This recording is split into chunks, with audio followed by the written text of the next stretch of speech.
Empezarás a escuchar la biblioteca de Shlomo. Abre tus sentidos hacia otras realidades de la existencia del misterio.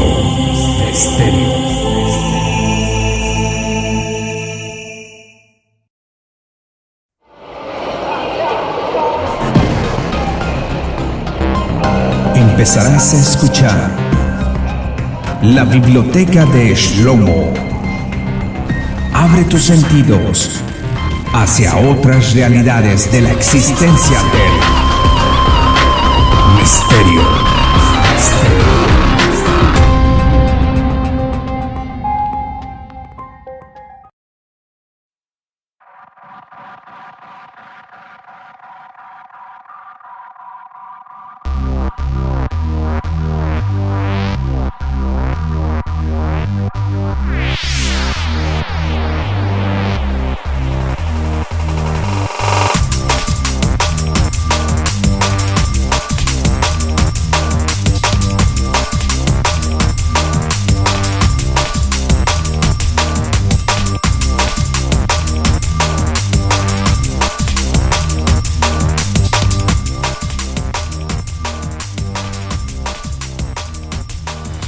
Hola, ¿qué tal? Muy buenas noches o días, la hora que te dispongas a escuchar este audio.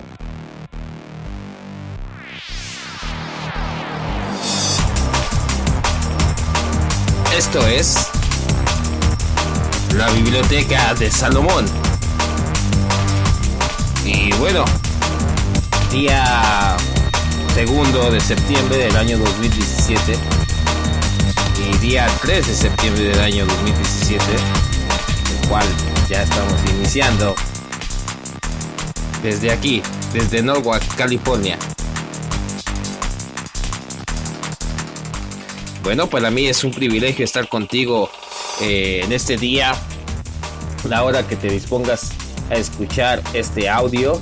Y bueno, hemos estado transmitiendo el programa vía Facebook Live, y lo cual hemos tenido un buen resultado, y creo que estamos iniciando en esa etapa vía Facebook Live también. Y bueno, pues antemano te damos las gracias por estar ahí presente.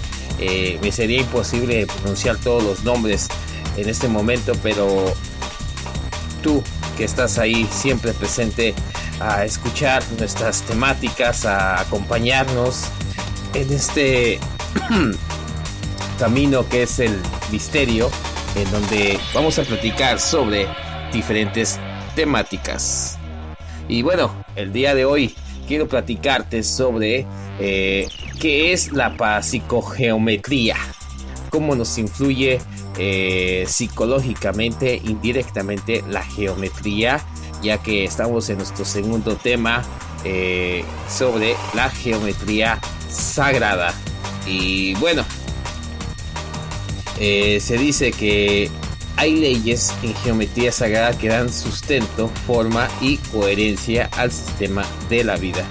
Estas son 7, comprenden ley de vacuidad, ley de campo unificado, ley de autocurrencia, ley de polaridad, y ley de contención, y ley de distribución, y ley de fractalidad. Estas leyes en sí son producto de la observación de las constantes que rigen el proceso de creación de los toroides en el universo, y por lo tanto las distintas manifestaciones de la vida y el eterno cambio de transformación hacia el binomio muerte o vida. Y bueno, yo sé que usamos aquí de cierta forma unas palabras que quizás alguna vez no la hayas escuchado anteriormente, pero vamos a decirte qué significa cada una de esas palabras. Y bueno, para nosotros es un honor que tú estés aquí en este espacio. Y bueno, quiero aprovechar para saludar a los amigos de Spreaker, a los amigos de YouTube, a los amigos de Facebook, a los amigos de Twitter y a todas las diferentes redes sociales, Google Plus Y bueno, hoy vamos a hablar sobre geometría sagrada. Espero que te guste esta temática y que nos mandes tus comentarios, qué tema te gustaría que abordáramos, y con gusto vamos a hacer un trabajo de investigación serio, y vamos a investigar desde el punto antropológico, científico, psicológico, racional, biológico, histórico y espiritual. Por supuesto que sí. Y bueno, ya como introducción a nuestro primer tema, vamos a hablar sobre la ley de vacuidad. ¿Qué es esto? Bueno, la primera ley del vacío. Eso es lo que quiere decir, la ley del vacío, ley de vacuidad. Bueno, parte del hecho de que todo en el universo surge de un punto cero, de un ser adimensional, adireccional, es decir, de un espacio que potencialmente puede serlo todo, pero que no se ha manifestado, desde un lugar no manifiesto, o sea, desde un lugar en donde no se ha materializado, por decirlo así, ¿verdad? Sé que es un tema de cierta forma un poco... voy a tratar de hacerlo lo más sencillo para que podamos entenderlo todos juntos, y vamos a hablar de la primera ley en la física. Vamos a hablar de esta ley que quiere decir la ley del vacío, la ley donde no existe nada, la ley del nada, podríamos decir de una forma más sencilla, la ley de vacuidad, que es la ley del vacío.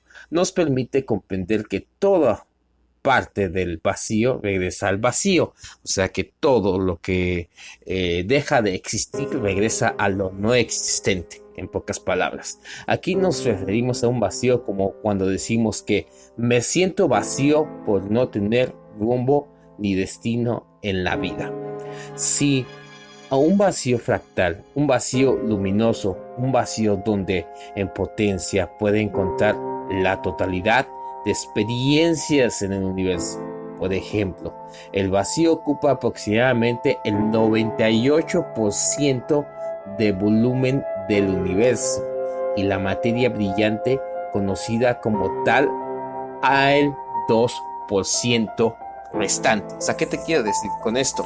Que el 98% de lo que vemos literalmente deja de existir. ¿Y por qué? Porque constantemente si observamos el caminar en nuestro día a día, siempre hay algo diferente. Siempre la vida está cambiando, las personas están cambiando, la atmósfera está cambiando constantemente. A cada segundo ya nada es igual, ya nada deja de ser lo mismo. Por eso es que dice que el 98% es vacío, o sea, es una transformación, es un cambio, es realmente todo está en movimiento, y el 2% es lo que se queda estático, si podríamos decirlo así. En estos segundos ya cambiamos de una introducción, de una música, y ya no vuelve a ser lo mismo. Ya no puedo hablar como hablé al principio. Entonces de eso se trata la ley del vacío. Y bueno, que en un término más científico podríamos llamar la ley de vacuidad. Y aquel día de mañana hables con un físico y que te diga, vamos a hablar de la ley de vacuidad, tú ya sabes que es la ley del vacío. Y bueno, en sánscrito, Sunyata, que el sánscrito es una lengua muy antigua, una lengua hindú, es sustrato dinámico de toda existencia. Cuando se dice que las cosas son vacío, se sugiere una realidad última que no puede clasificarse en categorías lógicas.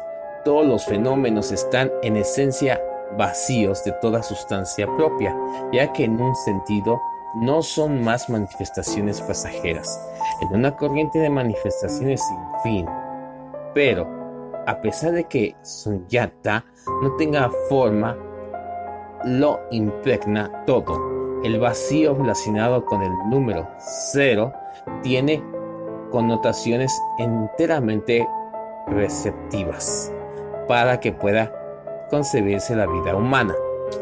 Una mujer, por ejemplo, una mujer debe ser capaz de mantener el vacío en su útero. La concepción solo puede ocurrir si se produce un espacio de vacuidad en el contacto entre el cuerpo femenino y el cuerpo masculino. Nuestro cerebro interactúa con este campo informacional que algunos llaman campo cuántico y otros, como el físico cuántico estadounidense T. Bohm, el orden implica. Los físicos actuales hablan de un campo espacial sinérgico. En la teoría sinérgica del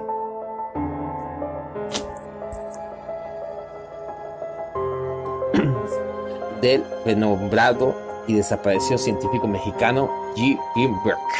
Y bueno, prácticamente aquí se está hablando de que todo literalmente empieza desde un vacío.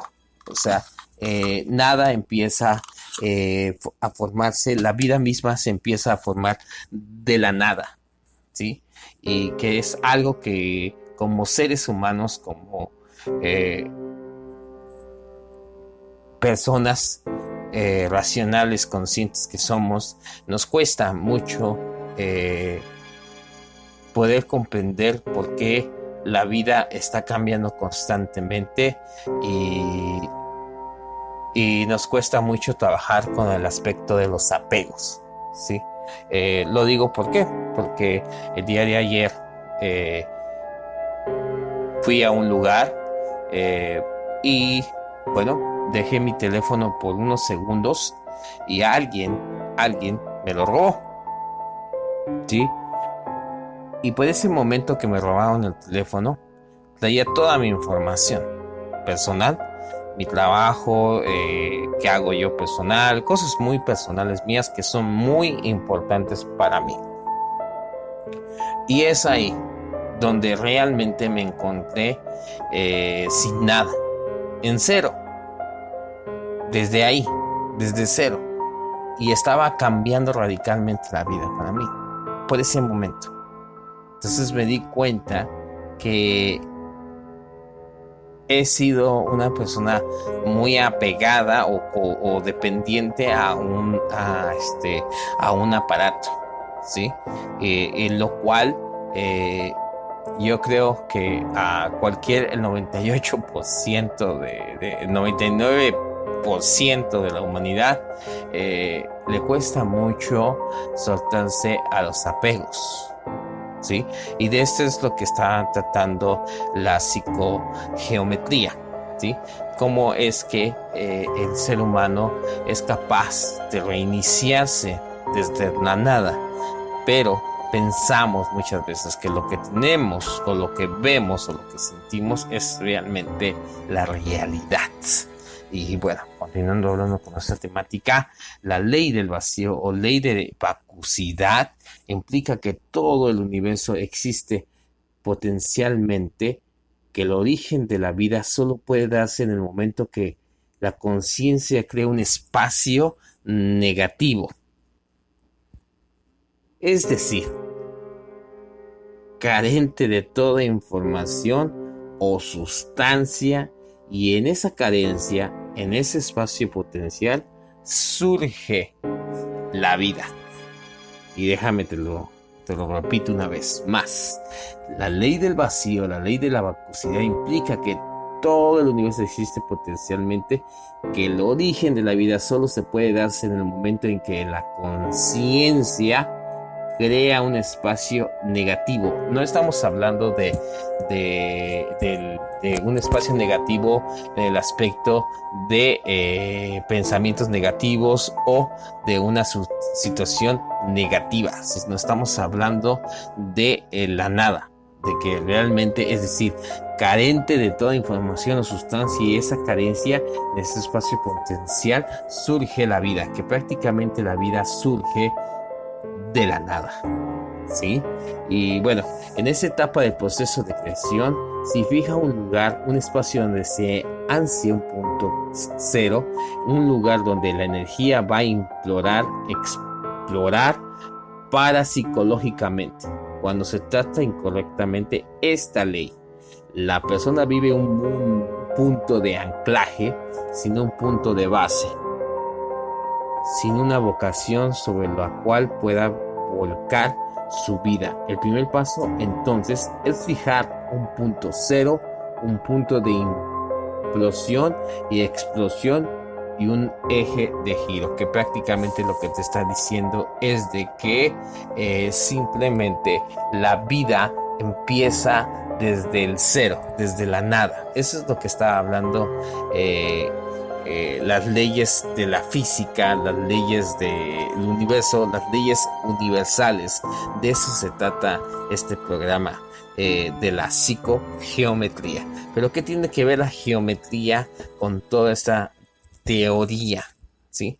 Ya que la geometría nos enseña muchas formas en cómo está constituido el universo, y para poder comprender un poco más sobre cómo trabaja el universo, cómo trabaja lo que nos rodea, por qué sufrimos, por qué estamos constantemente preocupados, ¿sí? Y comprenderlo desde un aspecto físico, científico, espiritual, emocional, intelectual, psicológico, antropológico, es poder comprender todos esos puntos de vista y que cada uno de ellos tiene una verdad en sí, ¿verdad? Creo que este programa estamos hablando un poco más de física, ¿sí? Y bueno, la segunda ley de unidad campo unificado. Hay leyes de geometría sagrada que dan sustento, forma y coherencia al sistema de la vida. Estas son 7 y comprenden ley de vacuidad, la ley del vacío, ley del campo unificado, ley de la autocoherencia, ley de la polaridad y ley de la contención, ley de distribución y ley de fractalidad. Y dirás, bueno, ¿de qué se trata todo esto? ¿No? ¿Con qué se come esto? Bueno, pues vamos a desmenuzar poco a poco cada una de esas leyes que rigen en las geometrías, como los hexágonos, como los triángulos, como la estrella de David, como el símbolo que utilizó Hitler. Era un símbolo sagrado en el budaísmo. Prácticamente cuando tú vas a un templo budista sin ningún juicio, respetando el punto de vista de cada persona, simplemente vas como un espectador. No quiere decir que vas a ser parte de esa religión, y si lo eres, pues se respeta, ¿verdad? Y bueno, cuando Hitler empezó de cierta forma a formar el ejército que estaba formando, fue constituido por simbología, pero no era una simbología común y corriente, ya que dice Sigmund Freud, ¿verdad?, uno de los fundadores de la psicología, ¿verdad?, moderna, dice él que el ser humano está influenciado inconscientemente por arquetipos. ¿Qué quiero decir con arquetipos? Arquetipos son símbolos, son imágenes, son geometrías, son como ejemplo la estrella de David, como ejemplo lo que usó Hitler, el símbolo nazi, que realmente no es el símbolo nazi, es totalmente erróneo, ya que Hitler, antes de tomar la presidencia, hizo una gran investigación y siguió haciéndola, buscando simbología para poder manipular a las masas, ¿sí? Y bueno, él agarró y utilizó este símbolo que es literalmente cuando tú vas a un templo budista, si entras a ese lugar, podrás observar que donde están los campos de meditación, donde hoy ellos hacen sus meditaciones, sus reflexiones en el día a día, aparece un Buda. Pero en el pecho del Buda vas a encontrar el símbolo de Hitler, pero no lo vas a encontrar chueco, ya que Hitler utilizaba este símbolo porque de cierta forma manipuló la influencia que tiene ese símbolo sobre la humanidad, como lo podemos ver en diferentes formas, ¿sí? Y bueno, continuando con esta temática, a partir del cero, del vacío, de la contraposición, surge la totalidad, el uno, el símbolo pi, codifica la secuencia de la vida. El 0 y el 1 en física se reconoce la existencia del campo unificado por el fenómeno universal que demuestra la conectividad de toda la materia y la energía vía un medio de existencia física.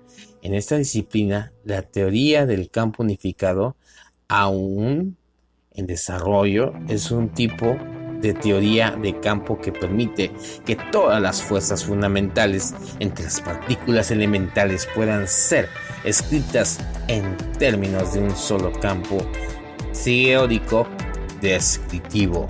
El término del campo unificado fue acuñado por el célebre ingeniero e inventor N. Tesla cuando buscaba unificar la teoría general de la relatividad con el electromagnetismo en una sola teoría de campo, el llamado modelo estándar de las partículas físicas.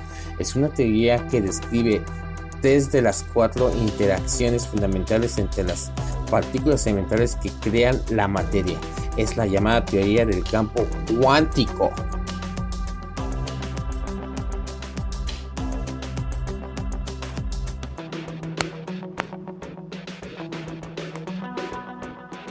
Y bueno, desarrollada entre 1970 y 1973.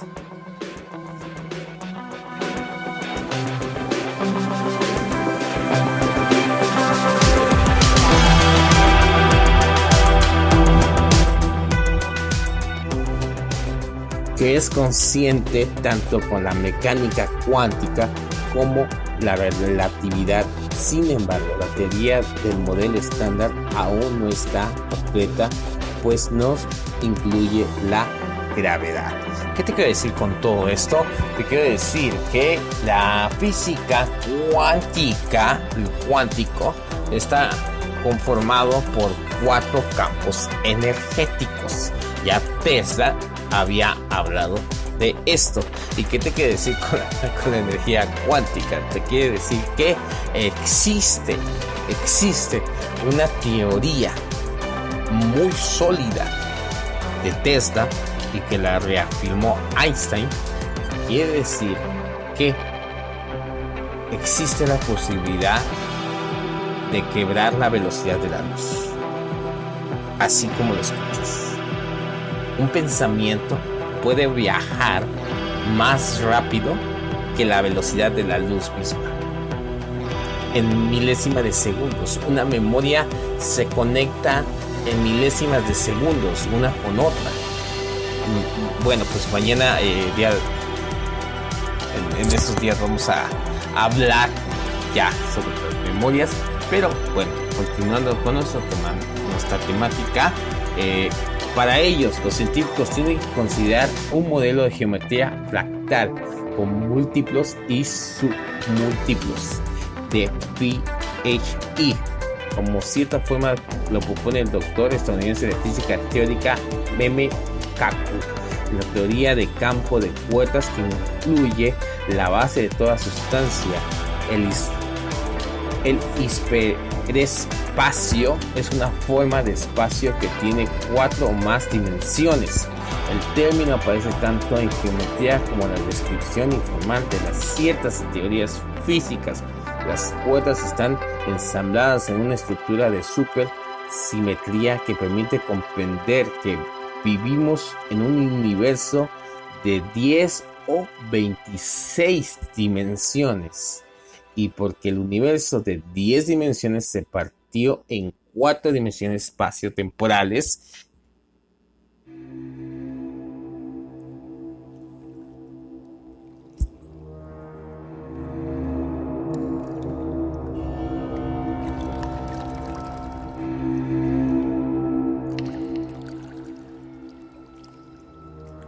Y bueno, porque el universo de 10 y 26 dimensiones, porque el universo de 10 dimensiones se partió en 4 dimensiones espaciotemporales y 6 dimensiones nucleares.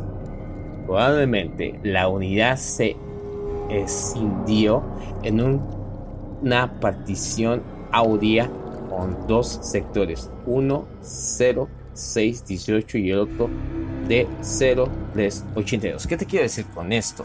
Te quiero decir con esto que el universo no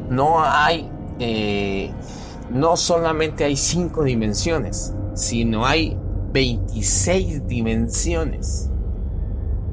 Eso es lo que te quiero decir, que nosotros nos encontramos en la tercera dimensión. Y que en esas dimensiones, donde hay esas dimensiones, hay seres ascendidos. Hay maestros ascendidos. Mucha gente habla de la quinta dimensión, ¿sí? Pero la quinta dimensión simplemente sería un pequeño paso a la ascensión de otros niveles de conciencia, donde literalmente no hemos llegado. Se dice que todavía el ser humano, llegando a sus 80 años, todavía es considerado un niño en su aspecto de madurez. So, imagínate, tanto así que podemos ver que difícil ha sido para el ser humano trascender muchas cosas. Todavía hay muchos sentimientos de egoísmo, de egocentrismo, de envidias, de arrogancia, de odio, de rencor, de tantas energías negativas que han dominado al ser humano por muchas generaciones. Y bueno, sé que esto es un tema bastante extenso y creo que apenas estamos llegando no ni a la cuarta parte de nuestro tema, lo cual me gustaría platicarte un poco más. Realmente no hemos llegado ni a la cuarta parte de este tema de la geometría sagrada, y sé que hay otros temas que debemos abordar. Y bueno, en física las fuerzas entre los objetos no son transmitidas directamente entre los objetos. ¿Qué te quiere decir? Que dos objetos sino mediante en una entidad intermediaria llamada campo. ¿Qué te quiere decir con esto? Que cuando tú golpeas un objeto con otro objeto, aparentemente el golpe es directo, ¿sí? Ante nuestros ojos, nosotros estamos golpeando la pared y decimos, no, pues la golpeé directamente. Pero en la física se dice que siempre hay un observador, que siempre hay un mediador entre esas dos fuerzas, ¿sí? Entre esos dos choques, ¿verdad? Y que se puede modificar eso. Y bueno, en la física de las partículas de los quarks son los constituyentes fundamentales de la materia, junto con los leptones. La fuerza de electromagnética la entendemos como que actúa en partículas cargadas de eléctricamente y partículas de intercambio son los fotones. La fuerza nuclear débil es de la responsable de la radiactividad y es una interacción repulsiva corto rango que actúa entre los electrones y neutrinos quarks. Finalmente, las gravitaciones son una fuerza atractiva de amplio espectro que actúa en todas las partículas con masa. Las partículas de intercambio de esta última son conocidas como gravitones. Y bueno, aquí estamos hablando de las partículas que constituyen lo que vemos físicamente, qué partículas constituyen lo que estamos observando en este momento. Y bueno, sé que es un tema bastante extenso. Y bueno, la gravedad no se ha logrado incluir en la teoría de campo unificado debido a la diferencia de estructura entre la relatividad general y las interacciones fuente débil en la física teórica actual. Se cree que una teoría cuántica de relatividad general demanda ir más allá de la teoría de campo con marcos de referencia como es teórica de cuerdas o la gravedad cuántica. Bueno, la teoría de cuerdas dice que aquí entra un tema muy interesante que ya un texto muy antiguo ya nos lo había confirmado. La teoría de cuerdas habla de que el universo está en expansión constante, pero que también va a llegar a un punto donde literalmente se va a hacer un taco o un burrito, así pongámoslo así bien, de una forma bien sencilla. Se de cuenta que agarras como una tortilla, prácticamente agarras una tortilla y la enredas y después la desenredas. Eso es lo que se dice que va a pasar con el universo, que se va a volver a enredar y se va a volver a desenredar. Pero esto ya lo había hablado aproximadamente el libro de Reyes, el profeta Elías, cuando dice que él miró, dice, él es el eterno, es el creador, el omnipotente, la fuerza divina del universo, Dios, Yahweh, no sé cómo tú lo conozcas, pero en mi caso, para mí es el eterno, ¿verdad? Decía el libro de Elías que él es el que hace el universo un pergamino y lo desarrolla. Él es el quien hace lo que quiere con el universo. Entonces estaba diciendo aquí, Elías estaba hablando de la teoría de cuerdas, de la teoría en expansión, aproximadamente 3000 años atrás. ¿Cómo lo sabía él? ¿Cómo sabía que el universo se iba a expandir y se iba a hacer como un pergamino? Así literalmente lo dice. Y es súper interesante cómo ellos tenían la información, la facilidad para ver más allá de estos ojos físicos, sino más bien viendo con estos ojos internos, con estos ojos espirituales que nos permiten ver más allá de lo que podemos ver con nuestra simple mirada, con nuestro tercer ojo, ¿sí? Con nuestra glándula pineal, que está situada exactamente en medio de la frente, en medio de los glóbulos frontales, que los glóbulos frontales son la parte de nuestra frente que nos hace seres pensantes y racionales. Y bueno, este es prácticamente un tema súper extenso. Y bueno, realmente no faltarían más programas para seguir hablando de la tercera ley de la autorrecurrencia turbo.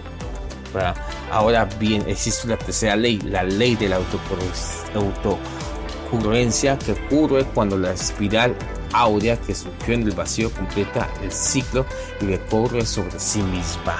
Bueno, pues esa sería la ley de la causa y el efecto, ¿no? Y bueno, el día de hoy hablamos de dos leyes.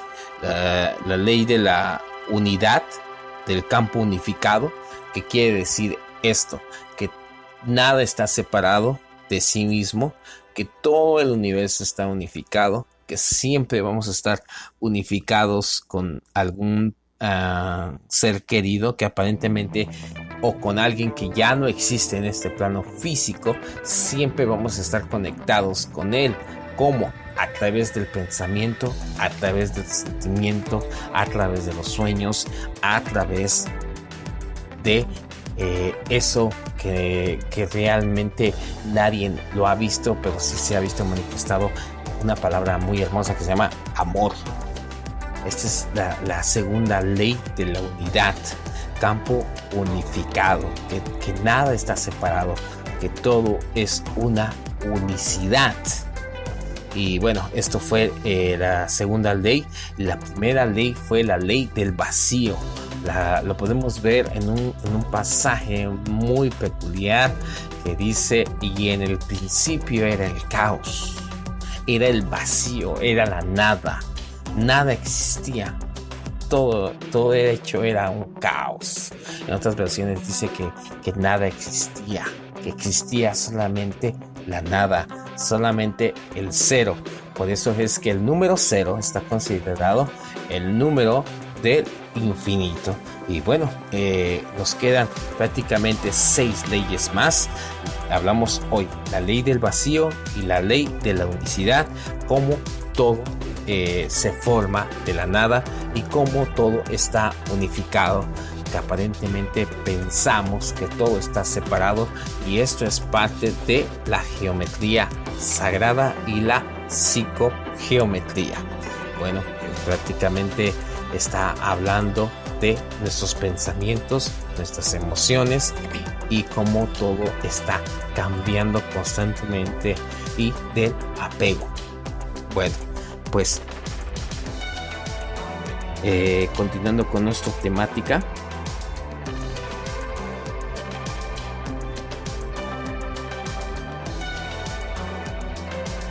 quiero hablarte sobre un tema muy interesante.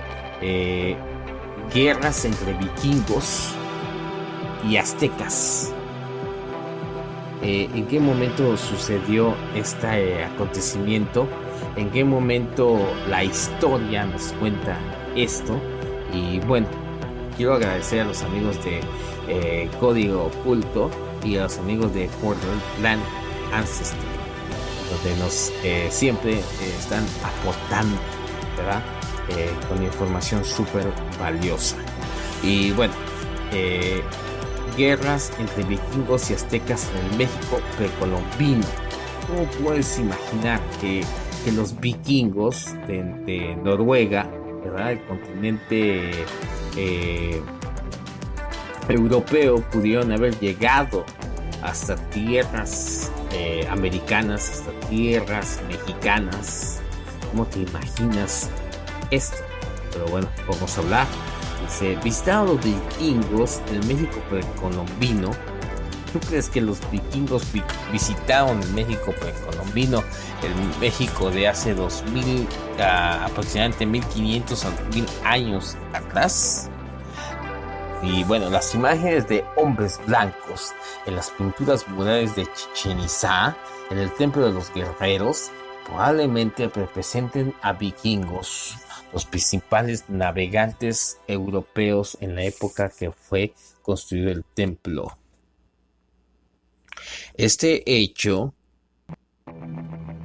sugiere que los señores blancos que habían visitado México antes que los españoles eran vikingos. Las sagas nórdicas hablan de travesías que podían haber tocado tierra en México. Hans Eberlin publicó el libro Die Reise y Die Bergenheim. Tercero, Bergenheim es un nombre alemán. Bueno, Die Europe. Bueno, en 1789, en su obra, Evelyn habla de cómo Moctezuma II recibió a Hernán Cortés, creyéndole que Quetzalcóatl, Homundotir. Y bueno, el libro de Elvin al Islandés. Bueno, pues ahí estuvimos pronunciando algunas palabras en irlandés. Bueno, En su epílogo hablan de la saga Eilbaja. Esta saga menciona en 2 posibles vikingos que podrían haber navegado hasta alcanzar la región mexicana de Yucatán en 1025 y en el 965.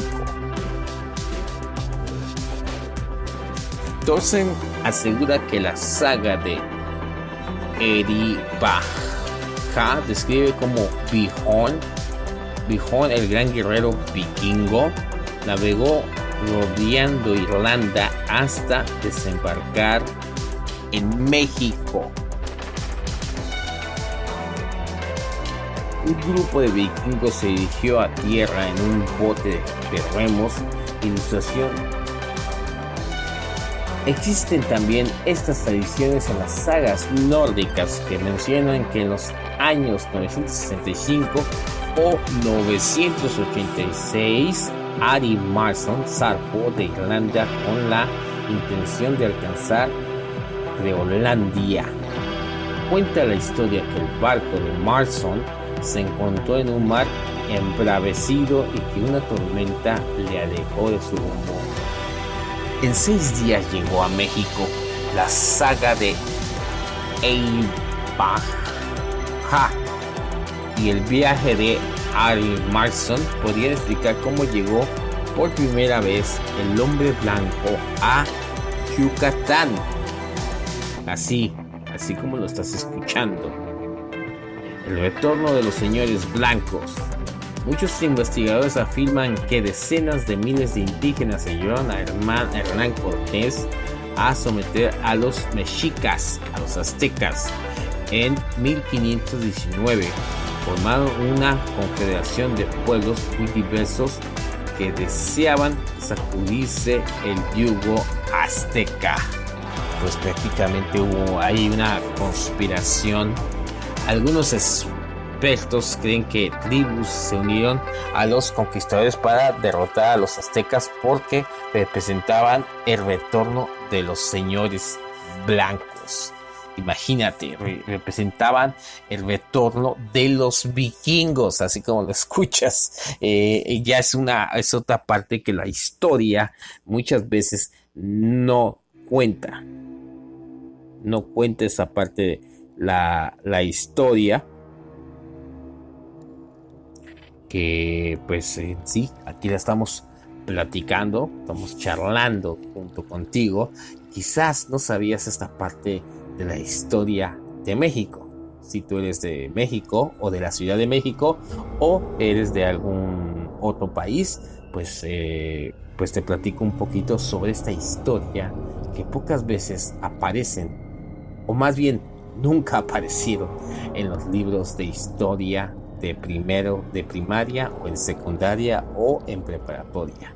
Es un mito creado durante la conquista española, escribe Restal al respecto. La leyenda del retorno de los dioses, nacida durante la guerra entre los españoles y los mexicas, en una reformulación del discurso de bienvenida a Moctezuma realizada por Cortés hacia el año 1550, ya se había funcionado con la leyenda de Cortés Quetzalcóatl, que los franciscanos habían empezado a difundir en la década de 1530. Y bueno, pero esta historia de los señores blancos en México precolombino podría tener una explicación. El templo de los guerreros de Chichén Itzá sugiere que los europeos ya habían visitado México entre los años 600 y 900. En los murales del templo aparecen individuos de piel blanca, negra y morena en algunas de las partes.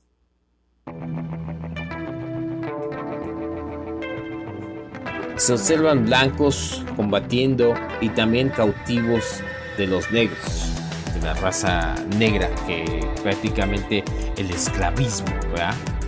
La compleja danza de los gigantes. El libro de esoterismo de Popol Vuh, obra de Rafael Ra tiene un capítulo dedicado a la danza de los gigantes. La danza de los gigantes.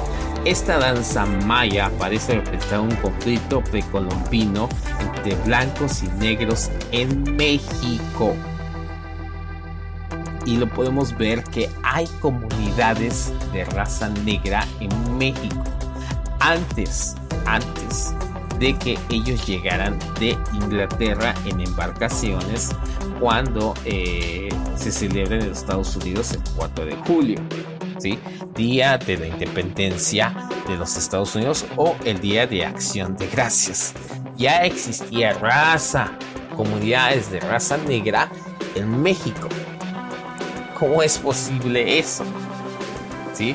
Y también mucha gente no sabía, pero en aquella época, y todavía sigue esa ley vigente, en donde todo aquel de raza negra que sufra esclavismo, persecución o que esté atentando en contra de su vida, corra a tierras mexicanas, automáticamente recibe la ciudadanía, así como lo es.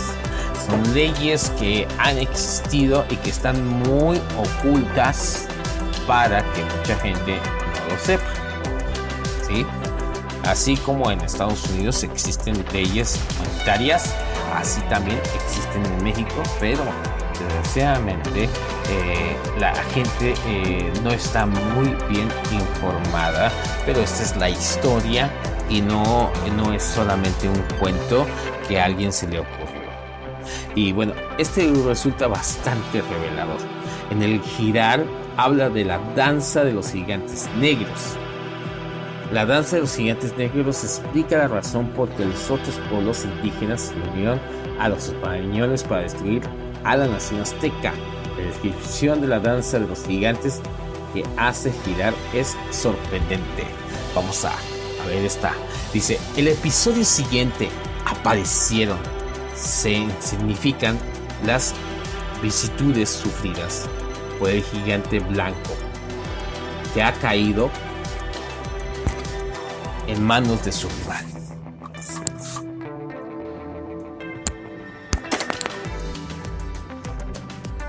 El gigante negro intimida a su rival.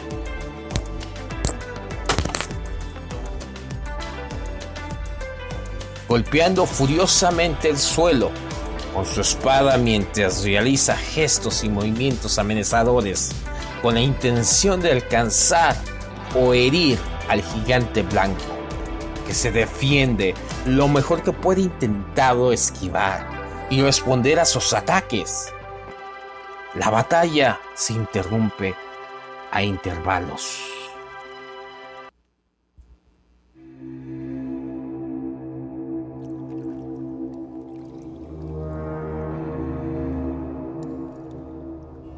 Mientras los gigantes rinden homenaje al sol para reanudarse inmediatamente. A continuación, con mayor furia, si cabe, durante todo el episodio el gigante negro adopta una actitud amenazadora, no solo hacia su rival, sino también hacia el numeroso público que asiste al espectáculo. Ambos guerreros se vigilan constantemente.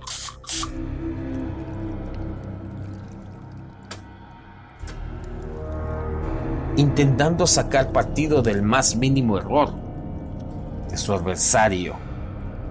Durante largos minutos permanecen inmóviles como estatuas, para a continuación cruzar sus espadas cautamente, mientras lanzan miradas en todas direcciones, como si temieran algún peligro invisible. A continuación se ensarzan y cada uno de ellos apoya la punta de su espada sobre el cuello de su oponente. Una pose sobrecogedora que apenas dura un instante. Finalmente, el gigante negro consigue decapitar al gigante blanco.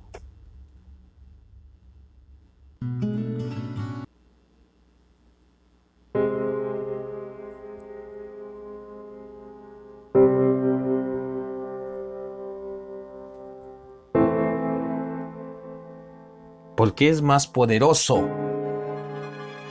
En un episodio que presenta para los Cortis el momento en que nuestro Señor estaba sufriendo bajo el dominio del espíritu maligno. Nuestro Señor estaba sufriendo bajo el espíritu de un espíritu maligno. Finalmente, Gavita decapita al gigante negro y se lleva su espada después de que el gigante le diga humildemente: descansa por un momento, hijo, y te daré tu pago, ya que ahora me rindo y hasta mi corazón tiembla. El gigante negro se reconoce vencido y está dispuesto a pagar tributo a Gavite de ahí en adelante. Pero el dios héroe responde: no tendrás descanso ahora, gigante fanfarrón, pues estamos empezando el final de la labor. Hornada. Observamos aquí, para una mejor comprensión del lector de la palabra hornada. Hornada significa tarea, acto, ceremonia, y es un término utilizado frecuentemente en este sentido por los ancianos Corti. No existen discrepancias entre las fuentes Corti y Chichi en cuanto a la forma en que se da la muerte al jefe de las fuerzas infernales. Gavite le decapita, exactamente igual que hizo Hunahpu con un Kame en el Popol Vuh. Lo primero que cortó fue la cabeza de Hun Kame, gran señor de Xibalbá, ofreciendo la cabeza y la espada del gigante negro como trofeo al rey. Y capitán, dice Caibitz: aquí te traigo la cabeza de este gigante.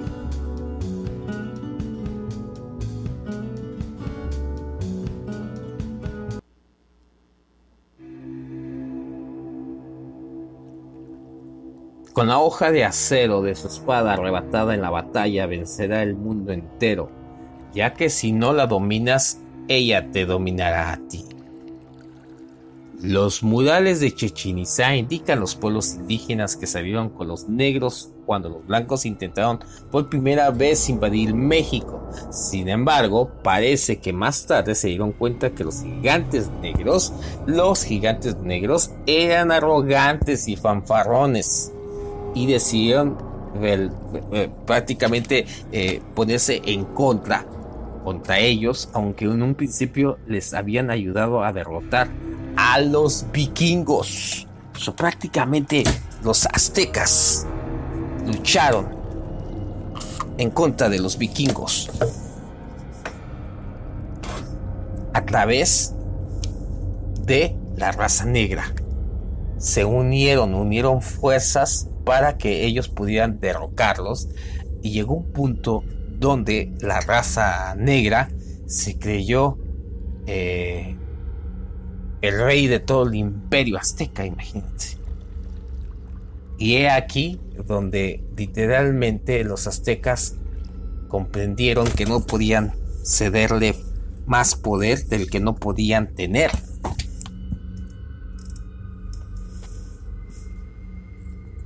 La danza de los gigantes probablemente representa la lucha por el poder entre blancos y negros. Los blancos perdieron la primera batalla,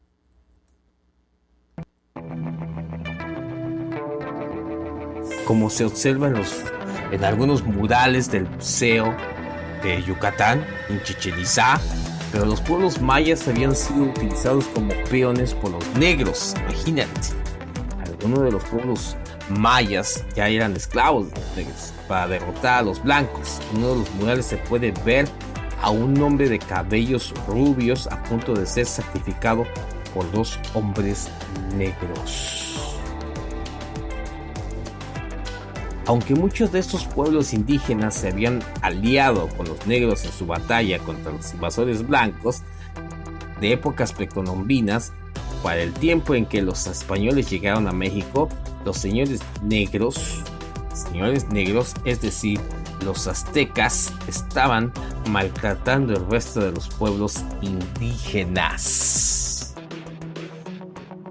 Los españoles describen a los aztecas como sigue: las gentes de esta tierra están bien formadas y son más altos que bajos. Son oscuros como leopardos, de buenos gestos y modales, en su mayor parte muy diestros, robustos e incansables, y al mismo tiempo los hombres más mesurados conocidos. Son muy belicosos y encaran la muerte con una gran resolución.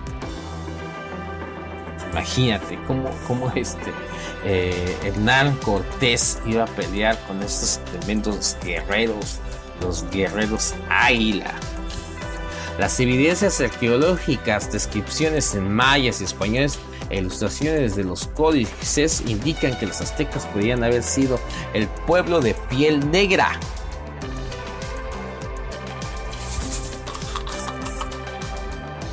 Esto no debería sorprendernos, ya que los pueblos paleoamericanos, Luisia y Nai, eran también negros.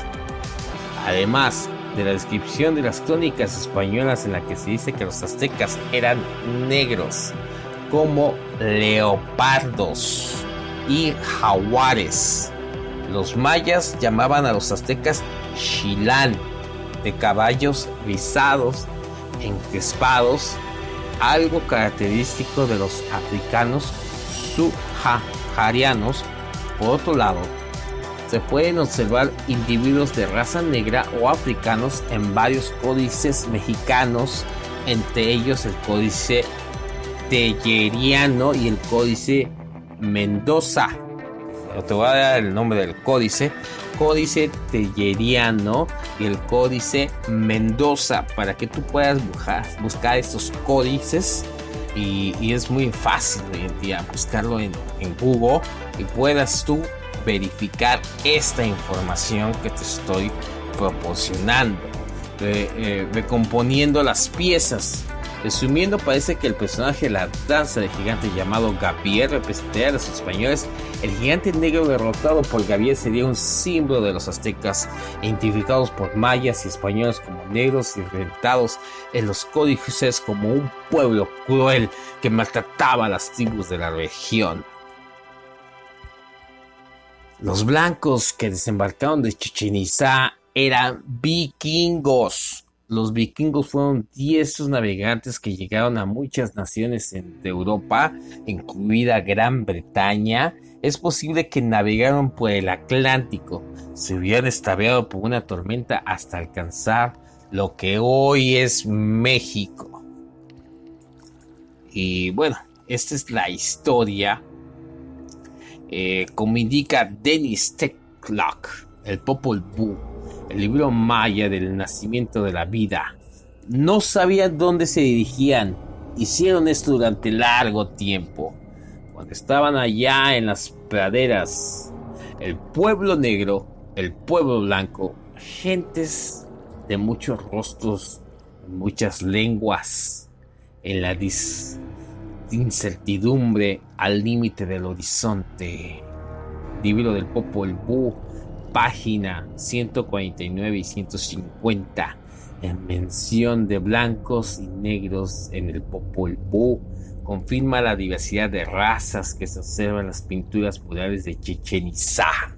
Pues prácticamente ahí está la información, la verificación, la investigación de este trabajo que no se nos cuentan los libros de historia común y corrientes, que no aparecen muchas veces en los libros de historia que se nos ha dado de parte de la educación México, ¿verdad? Y bueno, pues prácticamente esto es una realidad.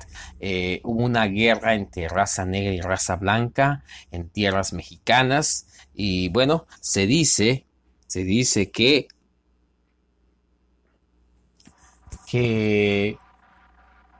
cuenta la leyenda que que la raza blanca fue la que le robó muchos secretos a la raza negra para someterlo. Y eso es lo que tenemos hoy en día. Se cuenta la leyenda que toda la tecnología, todo la sabiduría que la raza blanca ha ido desarrollando fue primero dada a la raza negra, pero la raza negra no supo reconocer su potencial y por eso fueron robados. De cierta forma, yo pienso que fue que algo que tú no reconoces, cuando las personas no se reconocen a sí mismas, cuando no reconocen su trabajo y no creen en su trabajo, alguien más va a llegar y te lo va a quitar. Por eso es que hoy en día falta mucha autenticidad, ¿sí? Es importante ser auténtico, que seas tú. Por eso es importante cuidar lo que se te ha dado, ¿sí? Y bueno, pues esto fue la biblioteca de Slomo. Y bueno, pues ahí están la historia, las evidencias, y hay murales del templo de los guerreros de Chichén Itzá. Ahí está el mural de los guerreros del templo de Chichén Itzá, donde aparecen embarcaciones de raza negra y al costado aparecen raza blanca. Y bueno, la página 30 del códice Mabinokio, ahí puedas encontrar muchas evidencias de sacerdotes negros.